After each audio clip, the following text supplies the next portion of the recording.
Assalamualaikum. Waalaikumsalam warahmatullahi wabarakatuh. Ustaz, maaf, saya maafkan.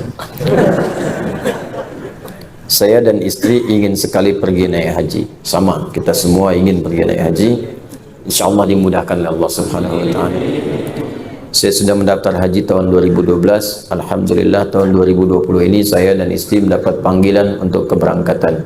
Alhamdulillah, semoga Allah mudahkan. Tetapi kami tidak memiliki uang untuk menebus kartu porsi di bank. Ini masalahnya.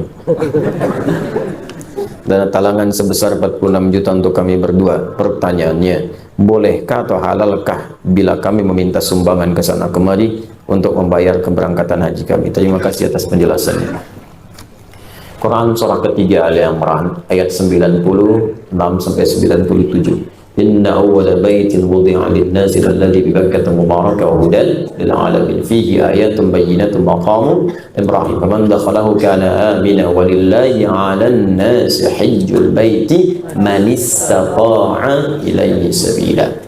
Allah sudah menyampaikan walillahi 'alan nasi hajjul baiti, semua manusia itu punya satu hal yang diwajibkan oleh Allah untuk bisa menunaikan ibadah haji. Siapa mereka? Man istata'a ilaihi sabila. Siapa yang sudah berusaha menyiapkan kemampuan supaya bisa berangkat. Istita'ah asalnya bukan mampu. Ingat.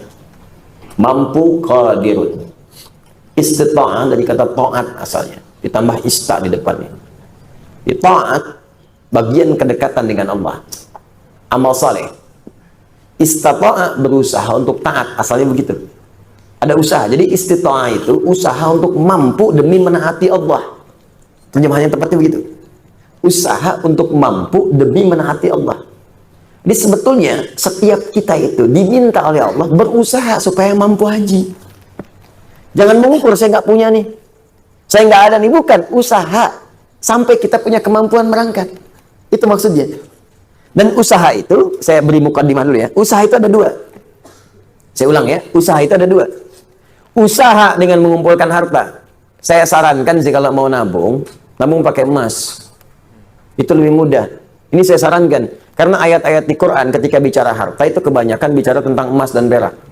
Ya, misal Quran surah ketiga, ayat ke-14. Paling kanan agak ke bawah. Zuyyina lin-nasi hubbus syahawati minan nisa'i wal banin wal qanatiril muqantarati minal dzahab wal fiddah. Ya, qanatir muqantarah itu ada harta yang punya nilai intrinsik, berharga. Yang kalau dikumpulkan punya nilai. Jadi ada harta yang punya nilai intrinsik, ada yang ekstrinsik. Intrinsik itu di dalamnya memang ada nilainya. Ya, sudah ada nilai, jadi nggak berpengaruh oleh apapun. Emas itu, kalaupun pecah, masih bisa dijual. Ya, tapi uang kalau sobek ya kertas kok. Nilainya berubah-ubah. Makanya sekarang selalu mengalami devaluasi. Menurut saya bukan mengalami penurunan, untuk memang nilainya diturunkan dengan kepentingan tertentu. Dulu itu masih menggunakan emas. Ya, masih menggunakan emas. Isyarat Quran, hadis masih dipakai. Bahkan di Amerika pun masih pakai. Pada tahun 1930-an, 1934 dari 1932 itu diuji coba. Dia ada sekumpulan orang berkumpul memikirkan sifat monopoli. Bagaimana memonopoli dunia dari sistem keuangan. Maka diwujudkanlah uang kertas itu.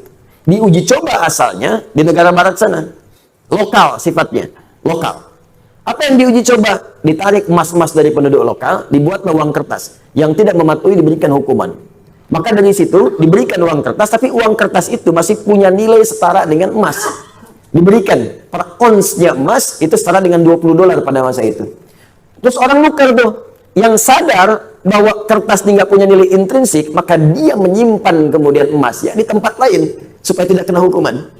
Ini kisah nyata ini, nanti ada perjanjiannya. Nah, teman-teman sekalian, apa yang terjadi? Ketika uang itu sudah menyebar dan emasnya cukup terkumpul, maka diturunkan, didevaluasi nilainya. Yang tadinya per onsnya $20, ya diturunkan nilainya.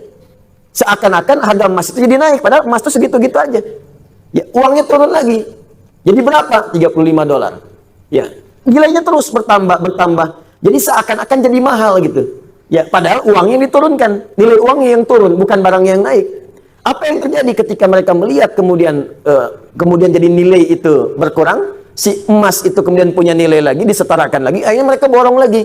Melihat uji cobanya berhasil, maka dipaksakanlah ke seluruh dunia. Maka dipaksa uang-uang, mata uang yang kita gunakan untuk turun nilainya. Mata uang mereka naik. Makanya satu kita balas dengan 13.000. Mereka cuma mengeluarkan satu, kita keluarkan 13.000, dikuraslah kemudian harta benda kita keluar. Paling gampang. Makanya nggak ada nilainya. Tempat lain ada yang 20.000, mereka ngasih satu, kita ngasih 20. Dan yang paling gampang itu kan kertas. Kertas kalau disobek, dihilangkan nilainya, nggak ada nilai. Sudah pulaunya keluar, sudah hartanya keluar, sudah emasnya diambil, ditukar dengan kertas. Mana ada kita nukar emas dengan kertas? Kertas nggak ada nilainya, disobek udah hilang. Bagaimana sekarang kalau mereka hilangkan? Kami sudah tidak menggunakan sistem uang lagi. Sementara harta benda kita sudah pindah. Apa yang mau kita sesali kemudian hari? Nah, makanya ini bahasa, ini ilmiah ya, ilmiah. Kalau mau diskusi silahkan.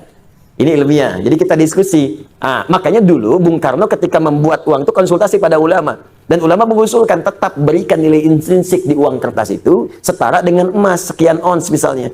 Ya sekian gram supaya ada nilainya. Kalau enggak itu jadi kertas. Itu sempat dipakai. Coba belajar sejarah yang baik. Cek lagi ke belakang. Dulu nilai uang kita itu ada setara dengan emasnya. Belakangan kemudian dihapuskan jadi kertas saja di situ. Makanya nilainya semakin melemah. Sebetulnya bukan uangnya yang lemah, bukan bendanya yang naik, uangnya yang dilemahkan. Kalau bendanya segitu-gitu aja, tempe kan gak berubah segitu-gitu juga. Cuma nilai uangnya melemah, seakan-akan tempenya naik, padahal keratnya segitu aja. Akhirnya tempe pun disesuaikan dengan uang. Ya kan, 2.000 tebel, 1.000 tipis gitu kan. Ya, 500 udah tipis dibelah. Itu kan? Itu coba belajar di situ. Terus ada perjanjian dulu, se-Eropa itu diajak kumpul.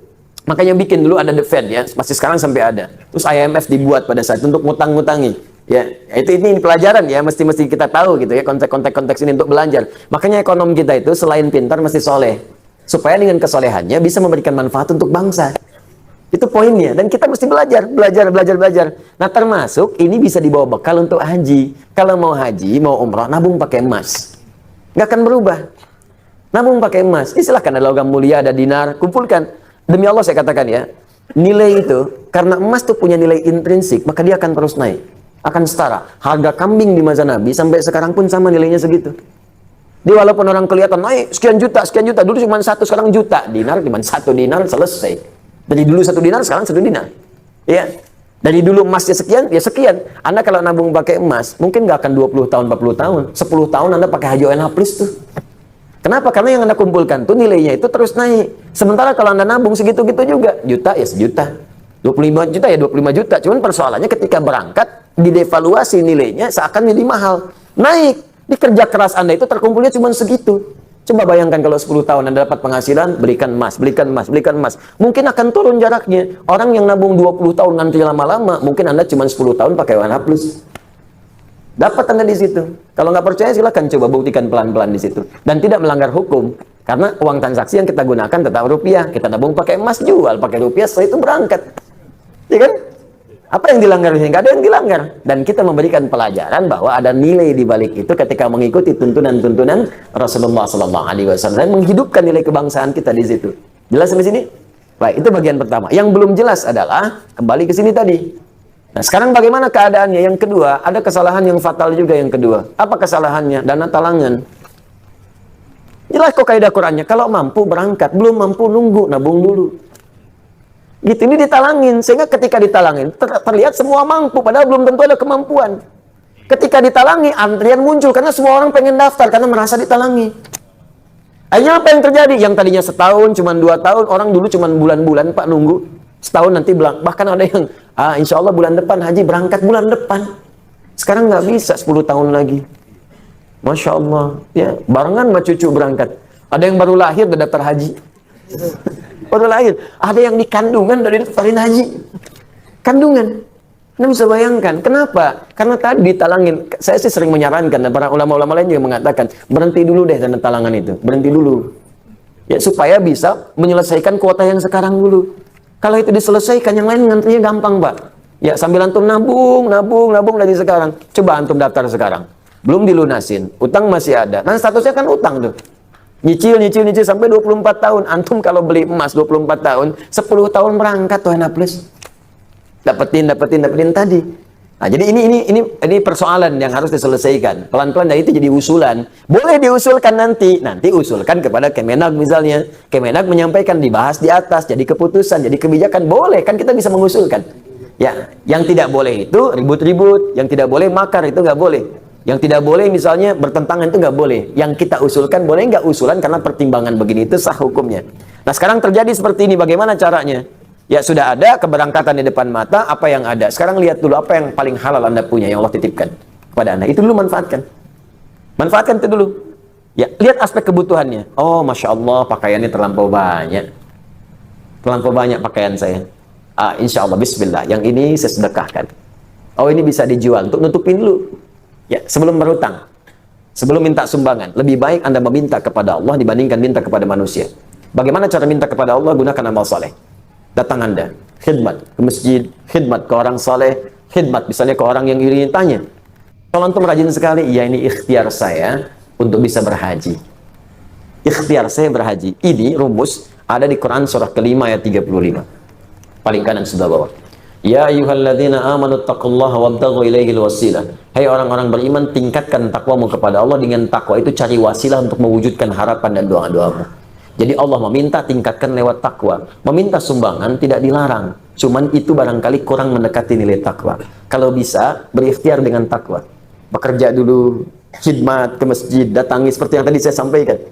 Ketika ditanya, akhi, rajin sekali antum di sini. Bukan rajin, saya sedang berikhtiar. Mudah-mudahan Allah ridha dan memanggil saya ke tanah suci. Memang belum dipanggil. Sudah dari 2012, tinggal sekian lagi. Mungkin Allah lembutkan hati orang gitu. Kalau dia nggak sendiri ngasih dengan izin Allah, dia berikan relasi kepada yang lain. Rumus ini pernah saya sampaikan kepada teman-teman yang ngaji dengan saya, dan pernah saya ceritakan. Jadi saya ajarkan, antum belum ada nabung, sudah nabung Ustaz. Baik, dah ini ayatnya, baca oleh antum. Saya kasih ayat-ayat haji. Dari Al-Baqarah 196 sampai dengan 202, ya 204, ya 203 maaf. 196 sampai 203. Dia bacain terus. Satu kali pulang pengajian, dia pulang ke musolanya. Ini kisah nyata. Dia yang dibaca tuh ngimamin di situ, ngimamin baca ayat itu aja. Ayat itu, ayat itu, ayat itu. Nah, satu kali teman-teman sekalian, hilang dia pengajian tuh. Musim haji hilang. Di situ balik lagi. Datang pengajian, saya tanya, antum kemana aja kemarin? Afwan Ustaz, anak izin haji dulu katanya. Haji? Gimana kisahnya tuh? Ini ternyata waktu kita latihan manasik Ustaz, kita kan suka bikin manasik setiap tahun terbuka. Bagi yang haji, bagi yang belum haji, supaya jadi pelajaran. Ya, kita adakan di Bekasi dengan miniatur-miniatur, Ka'bah, miniatur macam-macam. Jadi dia ternyata begitu orang banyak mendengarkan, menyimak, ada yang moto, ada yang video, dia menangis terpaku di depan miniatur Ka'bah. Apa yang dia katakan? Ya Allah, saya merasa bahwa saya memang belum mampu. Tapi saya ini merasa seakan di dekat Ka'bah, ya Allah. Berikan kesempatan untuk berangkat sebelum saya wafat. Nangis dia minta. Sedangkan orang yang berdoa saat taklim yang benar itu kan diaminkan malaikat. Apa yang terjadi setelah itu? Dia balik, dia ikhtiar. Setiap dia ke musola dia bacakan ayat haji, bacakan. Sampai tiba-tiba datang orang mendengar, penasaran. Pak, Bapak imam di sini ya? Iya. Di musola ini? Iya. Kenapa Bapak sering bacakan ayat tadi? Iya, saya sedang ikhtiar. Memohon kepada Allah, mudah-mudahan bisa haji.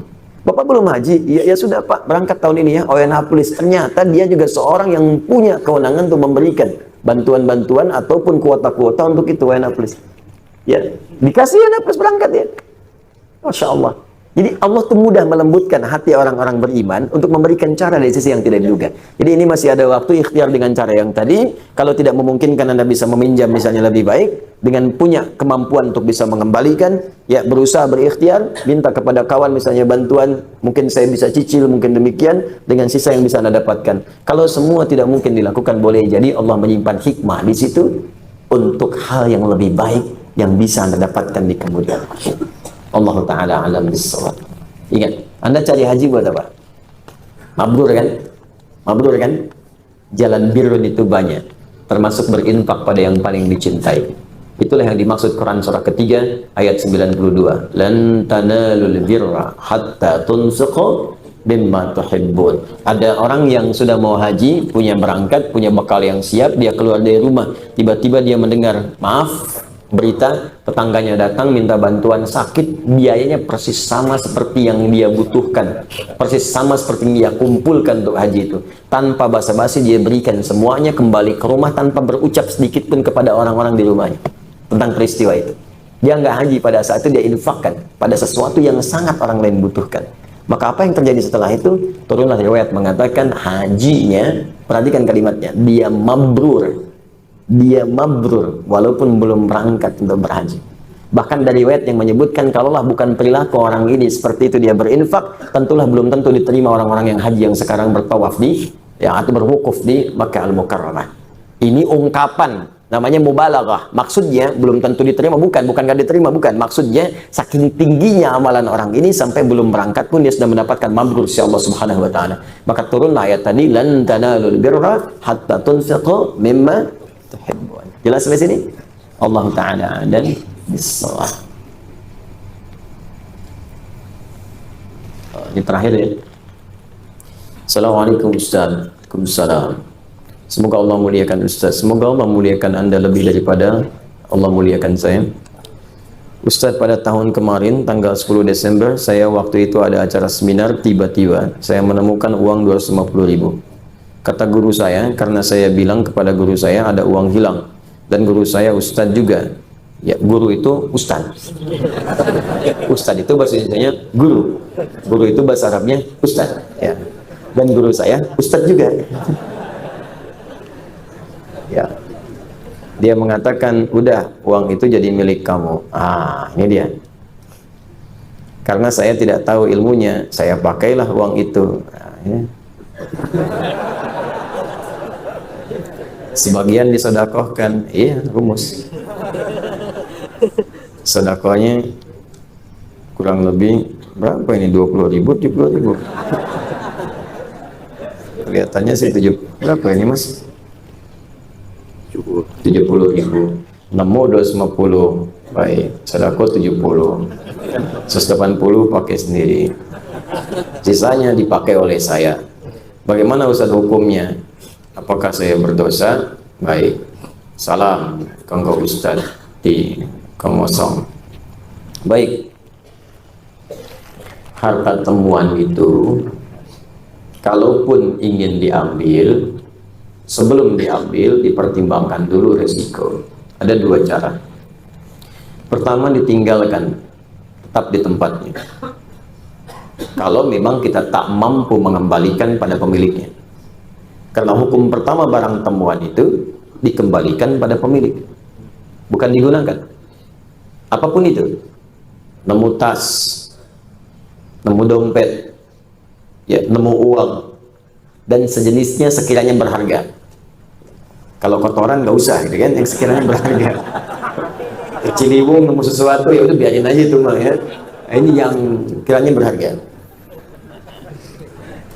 Kalau Anda sudah dapatkan itu, artinya Anda temukan, maka hukum pertama, jika punya kemampuan dan Anda ingin mengambilnya, maka kewajiban langsung melekat kepada Anda untuk mengembalikan pada pemiliknya. Kalau tak punya kemampuan, ada dua pilihan. Imam meninggalkan itu supaya resiko beban tidak berpindah kepada Anda. Atau yang kedua, Anda infokan pada orang lain yang mungkin lebih tahu dan lebih mampu untuk mengembalikan itu. Biasanya di sini ada pihak berwajib. Ya, sini ada saudara kita, misalnya Pak Eli, ada yang lain. Kembalikan lewat orang atau yang punya kemampuan, punya instrumen untuk melacak itu. Pak, saya menemukan uang ini, Pak. Saya tidak tahu pemiliknya siapa. Tapi yang kita rujuk itu punya kemampuan untuk melacak, ditemukan di mana, bisa melihat sidik jari, macam-macam dan sebagainya. Yang kira-kira bisa dikembalikan dengan nilai berharga, ya. Baik, tapi kalau Anda merasa di situ punya kemampuan atau ingin beramal soleh sekaligus mencari pemiliknya untuk dikembalikan, maka pertama niatkan untuk beribadah kepada Allah. Itu dulu. Ingat, kaidah ini penting. Nanti begitu Anda niatkan karena Allah, maka Allah akan melembutkan. Orang yang memiliki barang itu boleh jadi ada manfaat yang Anda dapatkan dari situ. Nanti saya berikan kisah lain terkait ini. Nah, apa yang terjadi kemudian? Maka berusaha kembalikan dulu. Cari jalan. Imam Anda mencari, nggak ada nih kemudian pemiliknya, nggak ada alamat, nggak ada macam-macam. Cari dulu. Cari wasilah. Tanyakan ini, tanyakan itu. Ya, dan seterusnya. Sampai kalau kemudian pada masa tertentu tidak juga ada kunjung kabar. Anda tunggu sebulan nggak ada kabar. 2 bulan nggak ada kabar, 3 tahun nggak ada kabar, tidak sama sekali muncul pada saat itu, maka walaupun status barang itu kemudian dinyatakan tidak ada pemilik, yang berhak diambil oleh Anda bukan seluruhnya. 2/3 Anda sedekahkan, 1/3 Anda ambil. Jangan diambil semua. Ya, berikan kepada yang lain dulu. Hak yang lain berikan, Anda ambil sebagiannya. Jelas sampai sini? Baik. Tapi yang saya katakan sekali lagi, lebih baik kalau pun tak mampu, Anda serahkan kepada yang punya kemampuan untuk merujuk. Tapi kalau Anda kira-kira punya rasa kayaknya si fulan nih, Anda ambil dan niatkan kepada Allah. Di situ nanti ada hal yang sangat indah. Pernah terjadi kejadian, seorang pejabat di Indonesia umrah, membawa uang cukup banyak, 3 miliar di kantongnya. Ya, pakai dolar dia bawa itu. Ini kisahnya tercerita langsung ke saya. Begitu kemudian teman-teman didapatkan itu, ketinggalan di bandara. Ya karena dia mau niat ibadah, ya sudahlah, biarin aja gitu kan. Dia jalan aja, sudah macam-macam. Tiba-tiba ada yang ngantarkan. Pak, katanya saya menemukan ini, kayaknya punya bapak tadi. Dia, oh iya betul ya, katanya punya saya ini. Nih silakan. Udah begitu dia buka utuh semua, nggak ada ambil, nggak ada apa. Tiba-tiba diambil 20.000 dolar, langsung diberikan. Pak, bawa aja ini, silakan. Silakan katanya. Jangan Pak, saya karena Allah, bukan. Memang Anda kerjakan karena Allah. Nah, ini bagian terima saya. Syukur saya kepada Allah, berterima kasih kepada Anda. Diambil 20.000 dolar, dia diberikan kepada dia. 20.000 dolar, 260 juta, langsung ambil, berikan. Banyak kejadian begitu. Ada dulu yang ketinggalan seorang orang soleh, dermawan, orang kaya. Ketinggalan teman-teman sekalian, mutiara hadiah untuk putrinya. Ya, jadi putrinya memasuki usia-usia yang cukup baik, usia sudah layak menikah, ketinggalan kemudian di sebuah toilet masjid. Jadi dia masuk toilet, tempat ada yang mengatakan tempat wudhu, ini kisah nyata. Jadi begitu dia berwudhu selesai, dia lupa ngambil itu. Sholat dia kan, pulang-pulang dia kaget kan, hilang, tidak ketemu. Balik lagi ngecek, bilang nggak ada. Ternyata tiba-tiba ada yang mengetok pintu, seorang pemuda datang ke rumahnya dan mengatakan, saya menemukan ini, ada mutiara, ada macam-macam, dan saya melihat ada kartu di sini menunjuk kepada alamat ini. Saya pikir mungkin kartunya tidak penting, tapi saya lihat mutiara ini nampaknya sangat penting bagi Bapak. Silahkan Pak dicek lagi apa ada yang hilang atau ada hak-hak yang belum saya kembalikan. Begitu dibuka semuanya utuh. Apa yang terjadi? Dipanggil putrinya. Ketika dipanggil putrinya, dia katakan, nak, Bapak ingin memberikan hadiah ini, tapi tertinggal tadi di musola. Tiba-tiba datang seorang pemuda mengembalikan ini. Pemuda ini boleh jadi bukan mutiaranya yang penting, tapi pemuda ini yang dikirimkan oleh Allah menjadi bagian hadiah untukmu.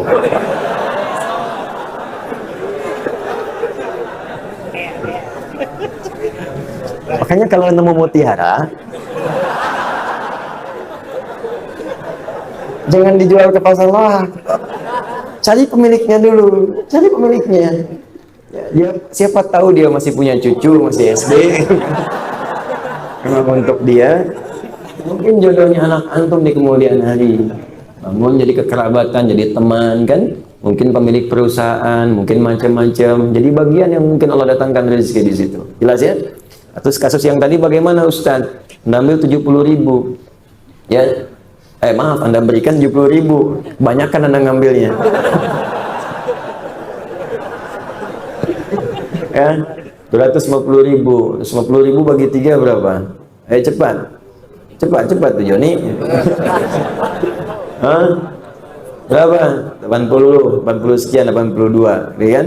Maka ya sudah, Anda kembalikan aja dulu, tambahkan yang tadi, ya, keluarkan. Berarti kan yang Anda ambil 100, 250.000 kurangi 70, 80, ya kan?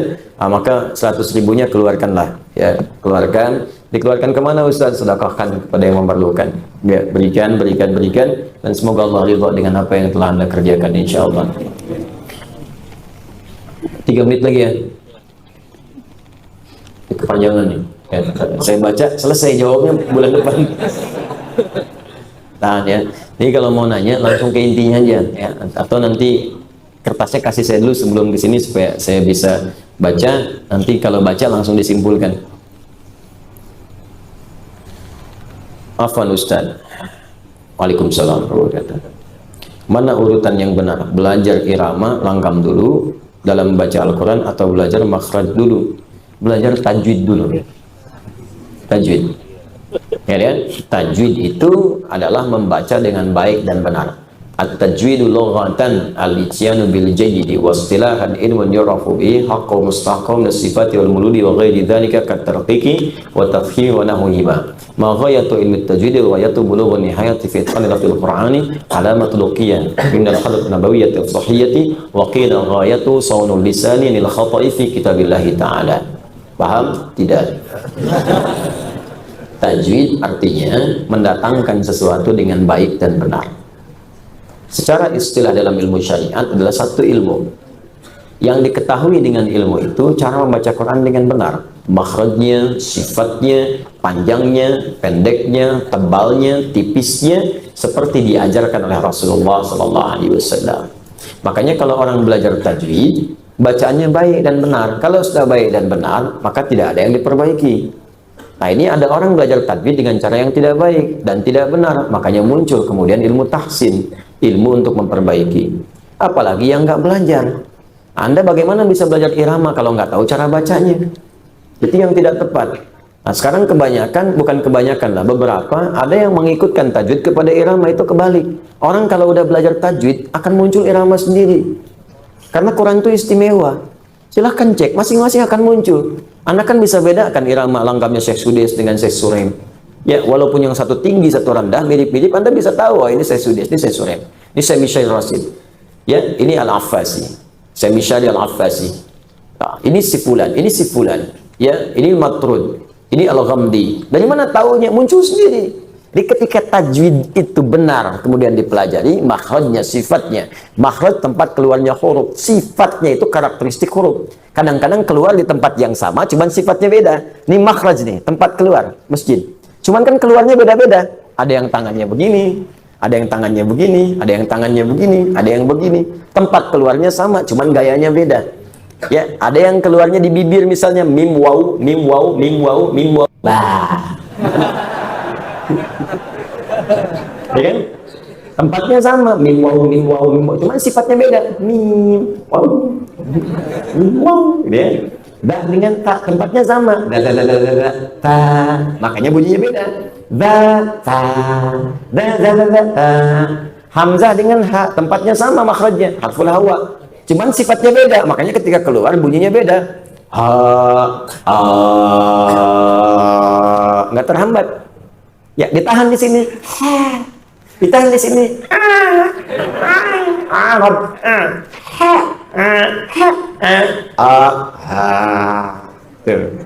Makhraj bisa sama. Tapi keluar beda, sifat huruf namanya. Ya, bisa makan pete, jengkol. Gitu kan? Baik, nah itu sifat makhraj. Kalau Anda sabar belajarnya, maka bacaan akan benar.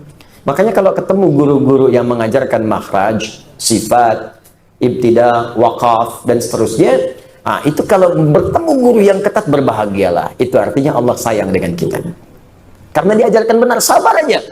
Ya, kemarin saya ajarkan di Al-Azhar di Bekasi, jadi Quran itu sangat indah. Kalau Anda sabar, 20 ayat, atau sampai ayat 71, ya, di situ Anda sabar aja, itu kesananya akan mudah. Tinggal gharib muskilah.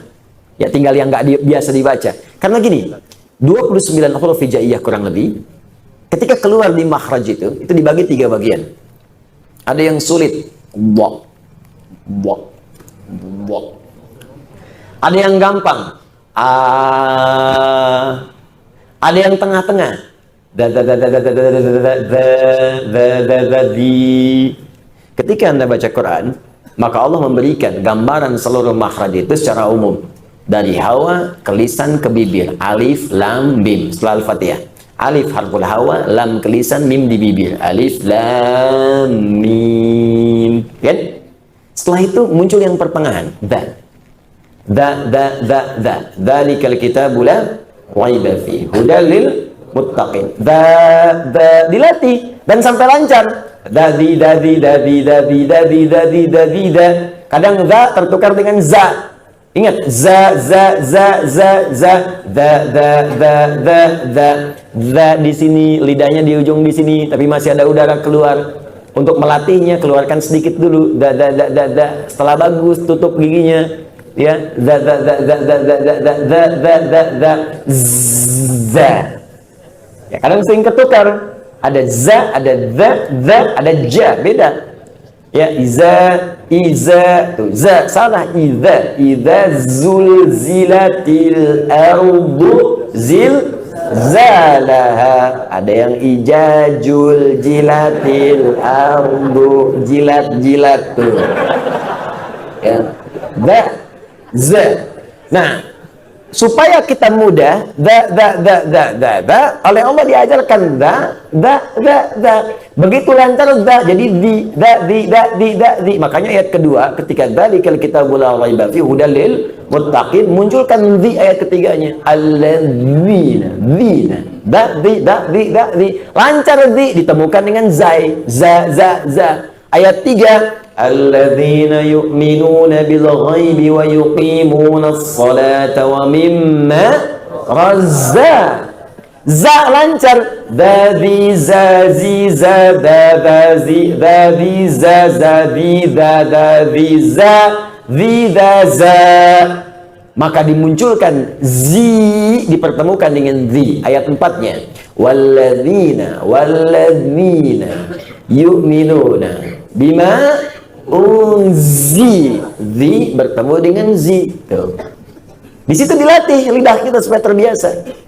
Kalau sudah sampai ayat 70-71, diketemukan da ketemu dengan ta, ketemu dengan sin, ketemu dengan sya, ketemu dengan ha. Kumpulkan satu ayat di situ. Ya.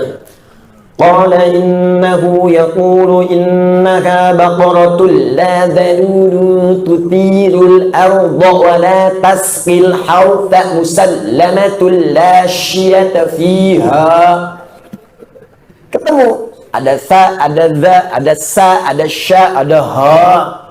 Dikumpulkan semua. Kalau udah lancar itu ringan lidah kita. Qala innahu yaqulu innaha baqaratun la dhalulun tuthirul arda wa la tasqil hawta musallamatul la syiyata fiha. Qalu al-ana ji'ta bil haqq fadhabahuha wa ma kanu yaf'alun. Fadhabahuha. Kumpul semua di situ. Jadi kalau udah lancar itu tinggal gharib muskilah. Majriha la ta'mamna ala Yusuf alaihu. Gitu. Udah selesai. Tutup talim kita. Kalau itu udah dibaca itu, tajwid lancar, lagam muncul sendiri. Makanya orang tua kita itu nggak banyak-banyak irama itu, tapi tahu kita ngajinya bener. Irama muncul. Quran itu indah pokoknya kalau dibaca ketahuan. Nah, ini orang Cina yang baca, ini orang India yang baca, orang Sunda yang baca. Tapi kalau udah fasih, Quran itu terasa enaknya. Baru Anda latihan langgam, silakan. Mau pakai ini, pakai itu, bayati, soba, nahawan dan sebagainya. Ijaz, boleh silakan. Supaya indah didengar. Supaya terasa kenikmatan kekhusyuannya. Cuma yang dibaca langgam-langgam yang memang dikhususkan untuk Quran. Bukan irama yang sudah dikenal pada aspek tertentu, terutama aspek-aspek musik-musik misalnya tertentu. Maka jangan dipakai baca Quran, karena irama itu sudah khusus dihususkan pada yang lain. Zaman Nabi pun begitu, orang Arab udah punya irama. Dalam syair, irama itu terkumpul di 16 rumus namanya bahar.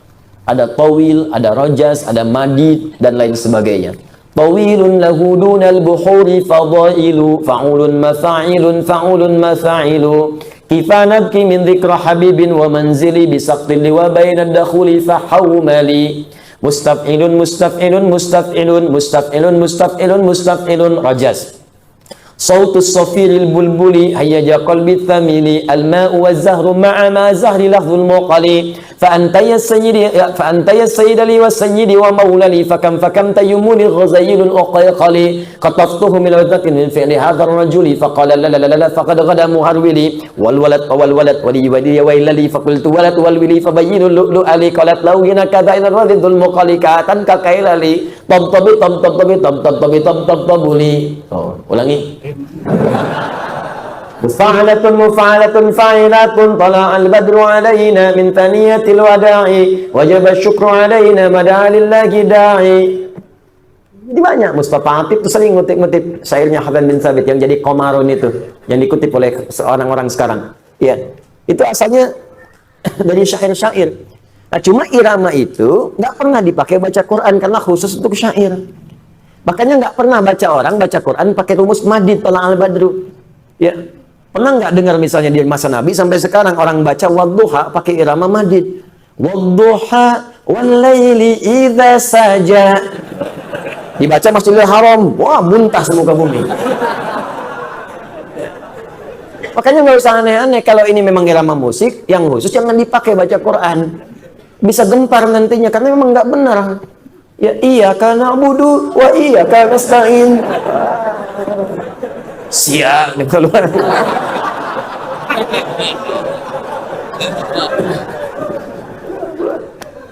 Jelas ya, makanya nggak usah aneh-aneh. Baca Quran, langgam Jawa, langgam tajwid, cepi. Nggak usah. Nah, ini begitu, mesti ribut-ribut. Ya. Jadi belajar yang betul dulu. Ya kalau dari sudut pandang fikih boleh kan tidak ada larangannya. Iya, tapi kan ada kepatutan di situ. Ada kepatutan. Orang-orang Anda sendiri kan merasa itu nggak benar. Anda merasa nggak enak juga dalam hati. Dan hati itu nggak bisa diingkari. Nggak bisa diingkari. Jadi kalau Anda baca dengan hati, maka nilai Quran itu hadir dalam jiwa. Dan Quran akan terasa jadi milik Anda dalam kehidupan. Maka kan orang sering katakan, sentuhlah ia tepat di hatimu. Maka ia akan jadi milikmu untuk selamanya. Catat.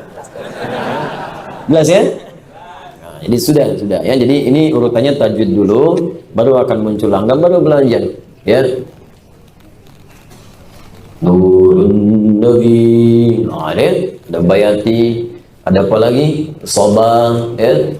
Apa lagi? Syikang, al-tayran